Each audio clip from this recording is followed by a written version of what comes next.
ဒါဆိုရင်ဒီတစ်ခါဒီချေတို့ floor material လေးကတ်မယ်ပြီးရင် column material လေးတွေကတ်မယ်ပေါ့နော်ဒါဆိုရင်ပထမဆုံးတော့ဒီချေ column material လေးကိုကတ်ချင်တယ်ဆိုပါတော့ column material ကိုကတ်ချင်တဲ့အခါမှာဒီချေတို့ structure ရဲ့ edit ထဲကိုမသွားရပါဘူးသူရဲ့ material ကတ်တဲ့နေရာကဘယ်နေရာမှာလဲဆိုရင်ဒီချေတို့ဒီ property ရဲ့အပြင်မှာရှိပါတယ်material and finish ဆိုတဲ့ခေါင်းစဉ်အောက်မှာ structure material ဆိုတော့ရှိရပေါ့နော်ဒါဆိုရင်ဒီချက်အခု column တိုင်းအားလုံးကိုဘာလုပ်ချင်တာလဲဆိုတော့ material အားလုံး apply လုပ်ချင်တယ်ဆိုရင် column တစ်တိုင်းကိုဒီချက်တော့က select လုပ်လိုက်ပါတယ် select all instant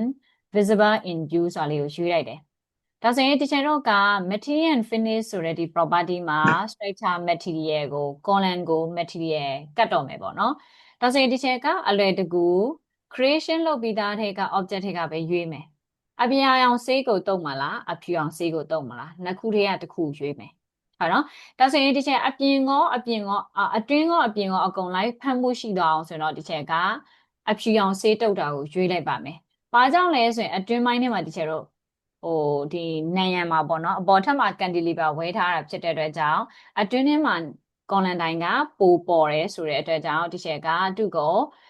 အဖြူရောင်ဖြစ်တဲ့00 interior wall စာလေးကိုအလွယ်တကူသွားရွေးလိုက်မယ်ဒါဆိုရင်ဒီမှာဒီချေတို့ရဲ့ column ကဘာဖြစ်သွားရလဲဆိုရင်အဖြူရောင်ဆေးတုပ်ထားတဲ့ပုံစံလေးပြောင်းသွားပြီဒါဆိုရင်နောက်ထပ်တစ်ချက်ကဒီချေတို့ဒီ floor တွေနော်ဒီ floor တွေကိုလည်းအဖြူရောင်လေးပဲဆေးတုပ်လိုက်မယ်ဆိုရင်ကြတော့ floor တွေကိုကြတော့ material apply ပင်မှာသွားလို့ရမလဲဒီချက်အလွယ်တကူဖြစ်အောင်တော့ဒီချက် creation အသစ်ထပ်မပေးချင်လို့00 interior wall ဖြစ်တဲ့အဖြူရောင်ကိုပဲတုံးပြသွားမယ်နော်ဒါဆိုရင်ဒီ6လမ်းမ flooring ကိုဒီချက်ကအရင်ဦးဆုံး material apply လုပ်ချင်တယ်ဆိုရင် structure edit type ထဲကိုသွားပါနော် property ရဲ့ edit type ထဲကိုဝင်မယ် structure ရဲ့ edit ကိုဆက်ဝင်မယ်ဆိုရင် material ဆိုပြီးတော့ဒီမှာရှိတယ်ဒီနားလေးမှာ by category ဆိုတဲ့ကောင်ကိုဝင်ပြီးတော့00 interior wall ဆိုပြီးတော့ရွေးလိုက်ပြီးတော့ okay ဆိုတော့လေးတစ်ချက်လုပ်ပြီးတော့ okay နဲ့ထွက်လိုက်မယ်6လမ်းမ flooring ကအဖြူအောင်ပြောင်းသွားပြီဒါဆိုရင်ဒီတပေပေါ့နော်တပေ flooring ကိုလည်းပါဝင်လို့မလဲဆိုရင် edit 2ကိုလည်းအဖြူအောင်လေးပဲစေးတုံးမယ်ဆိုရင်00 interior wall ဆိုတာလေးကိုရွေးမယ် okay နောက်ထပ်တစ်တုံးကို material apply ဆက်လုပ်မယ်ဆိုရင်လည်း edit structure ရဲ့ edit ထဲကိုသွား00 interior wall ဆိုတာလေးကိုရွေးပြီးတော့ okay ဆိုတာလေးနဲ့ထပ်ထွက်တယ် okay နောက်ဆုံးတော့ဘာပဲကြံတော့လဲဆိုရင် plain ဖြစ်တဲ့အုတ်ခုံပဲကြံတော့တယ်ဒီအုတ်ခုံလေးကိုလည်းအဖြူအောင်စေးတုံးမယ်ဆိုရင် edit material ထဲမှာဒီကျတော့က00 interior wall ဆိုတာလေးကိုတွားရွေးပြီးတော့ okay ဆိုတာလေးတစ်ချက်နဲ့ထွက်လိုက်ဒါဆိုရင်တော့ဒီကျတော့ရဲ့ floor အားလုံးလည်းဘာဖြစ်သွားရတော့အဖြူရောင်လေးဖြစ်သွားပါပြီဟုတ်နော်အဖြူရောင်ဖြစ်သွားပြီဆိုတဲ့အခါမှာတော့ဒီတစ်ခါတော့တကယ်တော့ဒီကျတော့ floor ကဒီလိုအကုန်လုံးအဖြူရောင်စေးတုံးလို့မရဘူးသူရဲ့ top surface ကဘာလုပ်ပေးရမလဲ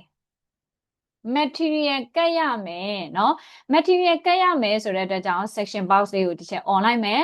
on လိုက်ပြီးတော့ဒီချက်က ground floor လေးကိုတော့နမူနာ material ခွဲကတ်ပြလိုက်မယ်เนาะဒါဆိုရင်ဒီချက်ရဲ့ဒီ main paving ဖြစ်တဲ့ဒီ floor surface လေးကို material ခွဲကတ်ပြမယ်ပထမဦးဆုံးတော့ဒီချက်က floor တစ်သုံးလုံးကိုတော့အဖြူအောင်ဆေးတုပ်လိုက်တယ်ပေါ့ကသူရဲ့ဘေးပတ်ဝန်းကျင်တွေကိုကျတော့ဆေးတုပ်မယ်ပေါ့အောက်တွေရော model မှာတော့ဆေးတုပ်နေတာပေါ့เนาะအပြင်မှာတော့မြေကြီးထဲမှာရှိမှာပေါ့နော် out surface ကဒါဆိုရင်ဒီချက်တော့သူ့ရဲ့ဒီ top surface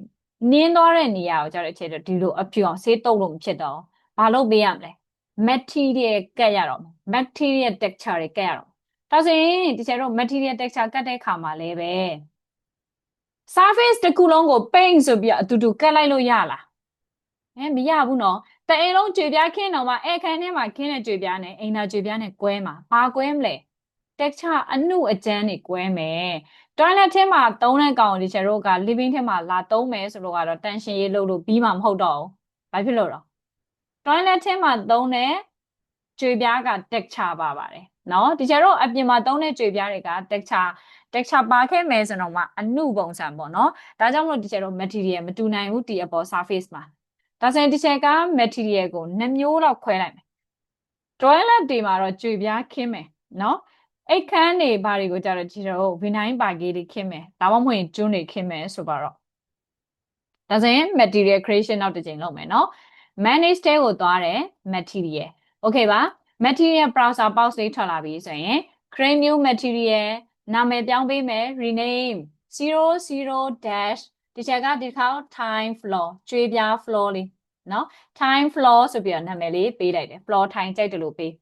open and close access browser ကိုသွားတယ် appearance library ဆိုတဲ့ခေါင်းစဉ်မှာ flooring ရှိပါတယ် carpet ဆိုတာဟိုဟာကိုပြောရနော်ကော်စောတွေကိုပြောတာ stone ဆိုတော့ကြောက်တုံးပုံစံလေး time ဆိုကြွေပြဒါဆိုရင် time ဆိုတဲ့ထဲကိုသွားလိုက်တယ်ဒီချက်ပါရောင်လေးရွေးလိုက်မယ်လဲဆိုတော့ကအပြာရောင်ရွေးလိုက်မယ်နည်းနည်းထင်တာမြင်တာရှိအောင်ဒီ blue ဆိုတဲ့ color ကိုရွေးလိုက်မယ်ရွေးပြီးရင်တော့ graphic မှာ use render appearance ဆိုတာလေးကို on တယ်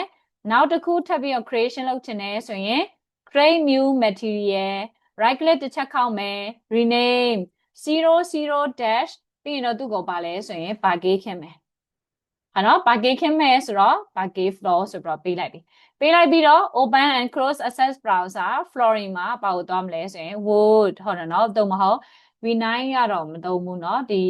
အတားထဲကပုံစံပဲသွားသုံးမယ်ဘယ်ပုံစံလေးကိုသွားသုံးချင်တာလဲဆိုပြီးတော့ဒီထဲမှာလိုက်ရှာပါဟုတ်နော်ကိုသုံးချင်တဲ့ဒီဟာဒီချက်ကတော့ flooring cherry ကိုပဲသုံးလိုက်တော့မယ်เนาะ flooring cherry ဆိုပြီးတော့ဒါလေးကိုဘာလို့ပေးရမလဲတစ်ချက် graphic မှာ use render appearance ဆိုပြီးတော့ okay ဆိုတာလေးနဲ့ထွက်လိုက်ဒီချက်တော့ paint ဆိုပြီးတော့ဒီမျက်နှာပြင်ပေါ်မှာအကုန်လုံးသွားပြီးတော့ material တစ်ခုတည်းကတ်လို့မရဘူးဘာလို့ပေးရမလဲဆိုရင် split face လုပ်ရမယ်ဘာလို့ပေးရမလဲ split face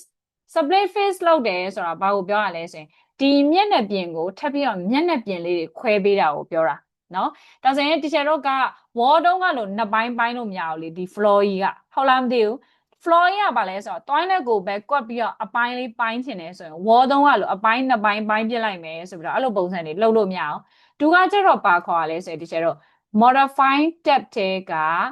split face လို့ခေါ်ပါတယ် SF နော်ဒါဆိုရင် split face လုပ်တဲ့အခါမှာထင်တာမြင်တာရှိချင်တယ်ဆိုရင်ဒီကျတော့အရင်ဆုံး split face လုပ်ဖို့အတွက် floor ရဲ့ top surface ကို select လုပ်မယ်ဆိုရင် select လုပ်ရလွယ်ချင်တယ်ဆိုရင်ဒီ wall လေးကို temporary height လုပ်လိုက်မယ် HH နော်ဒါဆိုရင် floor ရဲ့ top surface ကိုအလွယ်တကူမြင်သွားပြီဆိုရင် SF နော် SF လို့ယူလိုက်တယ်ဒီအပေါ် surface လေးကို click တစ်ချက်ခောက်ဒါဆိုရင်ဒီလိုအယောင်လေးပေါ်လာတယ်ဆိုရင် YouTube ထဲက top view ကိုသွားလဲရတယ် GF ကိုသွားလဲရတယ်ဒါဆိုရင်ဒီနားလေးမှာ split face လုပ်ချင်တဲ့မျက်နှာပြင်ကိုဘာလို့ပေးလိုက်မလဲဆိုရင်4000လေးကွက်လိုက်မယ်နော်ဒီချက်တော့4000လေးကွက်လိုက်ပါမျက်နှာပြင်ကနှခမ်းဆိုရင်ဒီချက်တော့ကမျက်နှာပြင်နှခမ်းကိုအကွက်ကွက်လိုက်ပြီးပြီဆိုရင်အမှန်ချစ်တယ်ဆိုရင်ဒီချက်တော့က split face လုပ်လို့မရပါဘူးဟာနော်သူကဘာဖြစ်ရမလဲဆိုရင်သူစာနဲ့အများကြီးတော့ပြောထားတယ်ဒါပေမဲ့ဒီချက်ရှင်းပြချင်တာကဒီချက်တော့ကဒီဒါလေးတွေကိုအခန်းလိုက်ပုံစံမျိုးလုပ်မယ်ဆိုရင်ဘယ်လိုပြောရမလဲတခန်းချင်းစီပဲဆွဲရမယ်ဟာနော်တခန်းချင်းစီပဲဆွဲရမယ်ဆိုတော့တခန်းဆွဲလိုက်မယ်ပြီးရင်နောက်တစ်ကြိမ် split face လုပ်မယ်ဆိုတော့ဒီချက်တော့ 3D မှာပဲ select သွားလုပ်မယ်နော် SF okay ဒီ floor ရဲ့ surface ကို click တစ်ချက်ခောက်တယ်ခောက်ပြီးပြီဆိုရင်ဒီချက်တော့ ground floor plan ကိုသွားရင်လည်းရတယ် YouTube ထက်က top ကိုသွားလည်းရတယ်နော်ဒါဆိုရင်ဒီအခန်းလေးကိုနောက်ထပ်တစ်ခန်း close loop လေး rectangle ဆွဲတယ်ဆွဲပြီးသွားပြီဆိုရင်တော့အမှန်ချစ်လေးချစ်လိုက်ပါမယ်ဒါဆိုရင် material apply လုပ်လို့ရပါတယ် material apply ကိုဘာနဲ့ပဲလုပ်ရမလဲ paint PT okay 00 time floor ကြွေပြားကိုအရင်ခေတ်မယ်ဒီ toilet rectangle တိတိလေးကို click တစ်ချက်ခောက်ဒီ toilet rectangle တိတိလေးကိုတစ်ချက် click ခောက်ကျန်တဲ့နေရာကိုကျတော့အသားခင်းမယ်ဆိုရင်ဒီမှာ baggage floor လေးကိုရွေးလိုက်ပြီးတော့ခင်းလိုက်မယ်ဒါဆိုရင်တော့ရသွားပါပြီပြီးတော့သူကို hide ထားတဲ့ elements လေးပြန်ခေါ်မယ်ဆိုရင် HR เนาะဒါဆိုရင်တော့ wall လေးပြန်ပေါ်လာပါပြီဒါဆိုရင်ဒီချက်တို့ဒီမှာ main page ဒီမှာဒီချက် material apply လုပ်ပြလိုက်ပြီဒါဆိုရင်တော့ကျန်တဲ့ flooring တွေကို toilet ဆိုရင်ကြွေပြားခင်းမယ်အိတ်ခမ်းတွေဆိုရင်တော့ဒီချက်တို့ main room နဲ့ driver room ဆိုရင်တော့ဒီအသားခင်းတာမျိုးမဟုတ်ဘဲနဲ့နောက်ထပ် material တစ်မျိုးတွားရွေးပြီးတော့သူတို့နှစ်ခုအတွက်ကိုတီးတန့်လုပ်ပေးတာတွေလုပ်လို့ရတယ်